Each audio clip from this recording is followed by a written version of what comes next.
Salam damai saudara dan saudari yang terkasih dalam Kristus. Bersama dengan saya sekali lagi di dalam renungan santapan firman Tuhan hari ini 22 Mei 2026. Dan Injil renungan pada hari ini diambil dari Injil Yohanes bab 21 ayat 15 hingga 19. Sesudah sarapan, Yesus berkata kepada Simon Petrus, "Simon, anak Yohanes, apakah engkau mengasihi aku lebih daripada mereka ini?" Jawab Petrus kepadanya, "Benar Tuhan, engkau tahu bahwa aku mengasihi engkau." Kata Yesus kepadanya, "Gembalakanlah domba-dombaku." Kata Yesus pula kepadanya untuk kedua kalinya, "Simon anak Yohanes, apakah engkau mengasihi aku?" Jawab Petrus kepadanya, "Benar Tuhan, engkau tahu bahwa aku mengasihi engkau." Kata Yesus kepadanya, "Gembalakanlah domba-dombaku." Kata Yesus kepadanya untuk ketiga kalinya, "Simon anak Yohanes, apakah engkau mengasihi aku?" Maka sedih hati Petrus karena Yesus berkata untuk ketiga kalinya, "Apakah engkau mengasihi aku?" Dan ia berkata kepadanya, "Tuhan, engkau tahu segala sesuatu. Engkau tahu bahwa aku mengasihi engkau." Kata Yesus kepadanya, "Gembalakanlah domba-dombaku.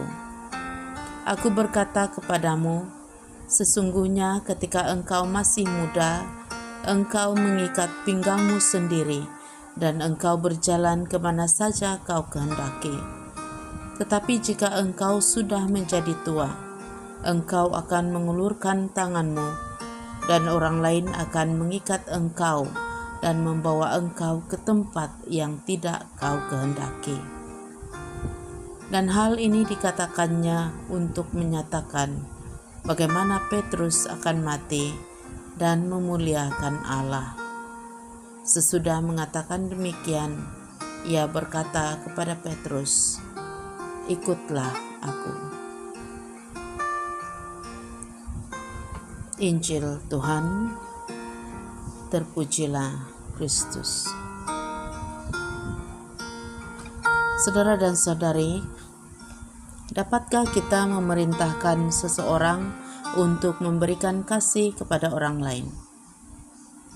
Paus Emeritus Benediktus ke-16 mengemukakan satu pertanyaan yang mencabar dalam ensiklik pertamanya, Deus Caritas Est, ataupun Allah adalah kasih.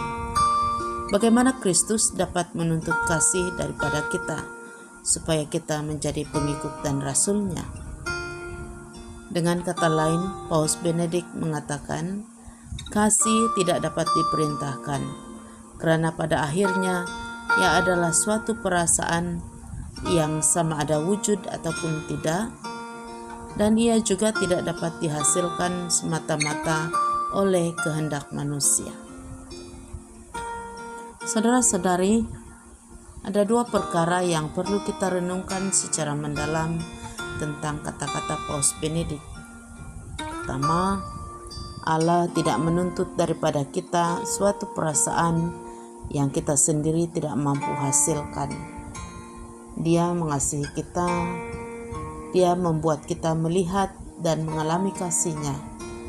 Dan karena Dia telah lebih dahulu mengasihi kita, maka kasih juga dapat berkembang sebagai jawaban di dalam diri kita.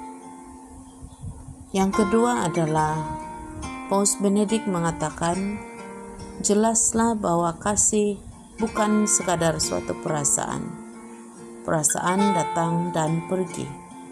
Perasaan mungkin menjadi percikan pertama yang indah, tetapi itu bukanlah kepenuhan kasih. Saudara-saudari, kasih yang dituntut oleh Yesus daripada Petrus adalah kasih yang wujud dari kepenuhan iman dan kepercayaan Petrus sendiri kepada Yesus. Kasih yang sama juga dituntut oleh Yesus kepada kita.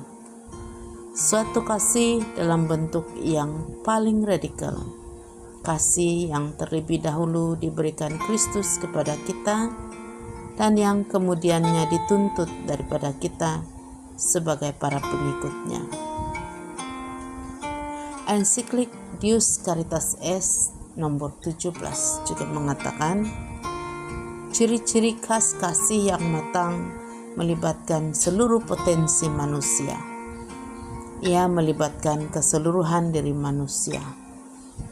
Sentuhan dengan tanda-tanda nyata kasih Allah dapat membangkitkan dalam diri kita suatu kegembiraan yang lahir daripada pengalaman dikasihi. Namun pertemuan ini juga melibatkan kehendak dan akal budi kita. Pengakuan akan Allah yang hidup adalah salah satu jalan menuju kasih, dan daripada kehendak kita kepada kehendaknya, menyatukan akal budi, keinginan, dan perasaan kita dalam tindakan kasih yang menyeluruh. Saudara dan saudari, menyadari bahwa Yesus juga bertanya kepada kita soalan yang sama. Apakah engkau mengasihi aku? Jawablah ya, untuk membantu Yesus menggembalakan domba-dombanya. Kemuliaan kepada Bapa, Putra, dan Roh Kudus, seperti pada permulaan, sekarang, selalu, dan sepanjang segala masa. Amin.